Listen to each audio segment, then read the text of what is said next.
கத்திரிக்காய் புளிக்குழம்பு பார்க்க போகிறோங்க. அது தேவையான பொருள் கத்திரிக்காய் 6லேருந்து 7 கத்திரிக்காய் எடுத்து சீவி வச்சுக்கோங்க.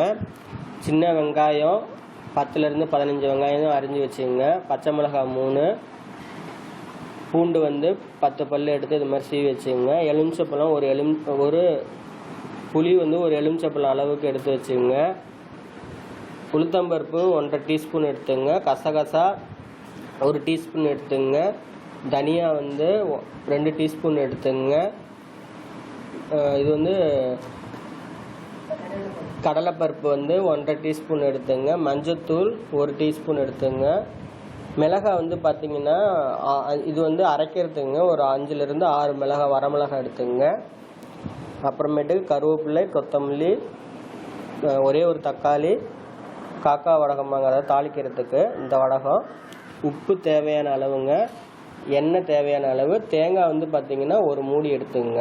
இப்போ நம்ம இந்த புளிக்குழம்பு எப்படி செய்யறதுங்கிறத பார்ப்போம். இப்போ கத்திரிக்காய் புளிக்குழம்பு செய்ய போகிறோங்க. அதுக்கு வானிலை அடுப்பு வச்சு எண்ணெய் 1 டீஸ்பூன் விட்டுங்க. எண்ணெய் காஞ்சோடனே நம்ம இதில் கடலைப்பருப்பு, உளுத்தம்பருப்பு, தனியா, மிளகாய் போட்டு நம்ம இதை கொஞ்சம் வாசனை வர அளவுக்கு வறுத்துக்கணுங்க. பருப்பு கொஞ்சம் கலர் வரப்ப நம்ம இந்த தனியாவை ஆட் பண்ணிக்குவோங்க.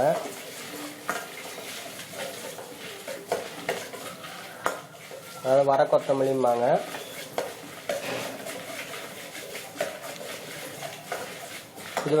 இது இதோட தேங்காய் போட்டு நம்ம கசகசாவையும் சேர்த்து மிக்சியில் அரைச்சிக்கணுங்க.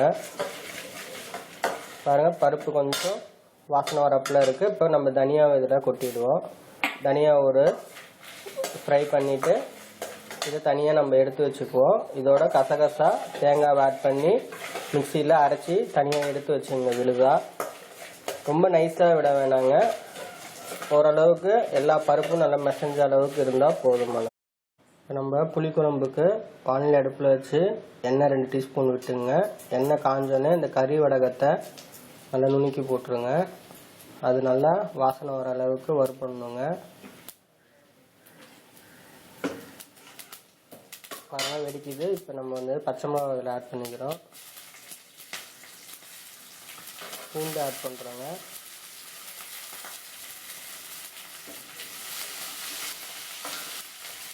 அப்புறம் அந்த ஃப்ளேவர் அதில் இறங்குங்க ஆயிலில். இப்போ வெங்காயம், சின்ன வெங்காயத்தை ஆட் பண்ணுங்க.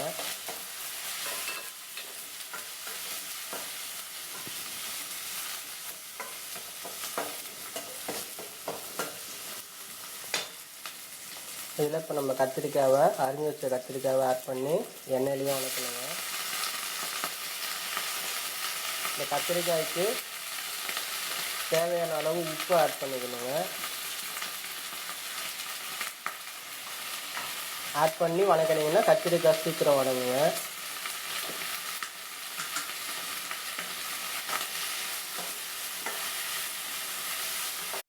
இப்போ பாருங்கள், கத்திரிக்காய் நல்லா வதங்கி வருது. இப்போ நம்ம இதில் என்ன பண்ண போகிறோம்னா மஞ்சத்தூள் ஆட் பண்ணுறோங்க. ஒரு 1/2 டீஸ்பூன் மட்டும் ஆட் பண்ணிக்கோங்க. கொத்தமல்லி தழை, கருவேப்பிலை, அப்புறம் நம்ம ஒரே ஒரு தக்காளி அரிஞ்சு வச்சுருக்கோம் இல்லைங்களா, அந்த தக்காளி ஒன்று ஆட் பண்ணிக்கோங்க.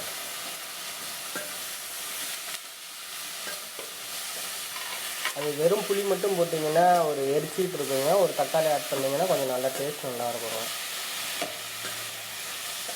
இப்போ நம்ம என்ன பண்ண போகிறோம்னா இந்த கத்திரிக்காய் வேகிறதுக்கு இந்த புளி தண்ணி நம்ம கரைச்சி வச்சுருக்கோங்க, அதை நம்ம இதில் விட போகிறோம். இதில் அந்த கத்திரிக்காய் வேகணுங்க. ஒரு எலுமிச்சம்பழம் அளவுக்கு புளி எடுத்து கரைச்சி எடுத்து வச்சுங்க. அந்த தண்ணியை இதில் விட்டுருங்க. இந்த மாதிரி மிக்சியில் போட்டு நம்ம அரைச்சி எடுத்து வச்சுக்கணுங்க. இதை நம்ம அந்த சாம்பார் கொதிச்சோடனே அதை எடுத்து நம்ம சாம்பாரில் ஊற்றணுங்க. காய் வெந்தோடனே ஊற்றணுங்க. பாருங்கள், கத்திரிக்காய் நல்லா புளி தண்ணியிலே நல்லா வெந்துருச்சுங்க. இப்போ நம்ம என்ன பண்ணுறோம்னா இந்த அரைச்ச விழுதை நம்ம அதுலேருந்து ஆட் பண்ண போகிறோங்க. ஏற்கனவே நம்ம வறுத்து வச்சு அரைச்சிருக்கோம் இல்லைங்களா, அந்த விழுதை ஆட் பண்ணிக்கிறோம். தேவையான அளவு தண்ணி ஊற்றி நீங்கள் நம்மளுக்கு சாம்பார் எவ்வளோ புளிக்குழம்பு எவ்வளோ வேணுமோ அந்த அளவுக்கு நீங்கள் தண்ணி ஊற்றி வச்சுக்கோங்க. இது நல்லா ஒரு கொதி பச்சை வாசனை போகிற அளவுக்கு கொதி வந்தோடனே இதை இறக்கி வச்சிட்டோம்னா நமக்கு கத்திரிக்காய் புளிக்குழம்பு தயாராகிடுங்க. நல்ல சுவையான கத்திரிக்காய் புளிக்குழம்பு தயாராகிடுச்சுங்க. நீங்களும் செஞ்சு பாருங்கள். செஞ்சு பார்த்துட்டு உங்கள் கமெண்ட்ஸ் எழுதுங்க. பிடிச்சிருந்தா எங்களோட சேனலையே சப்ஸ்கிரைப் பண்ணுங்கள். நன்றி.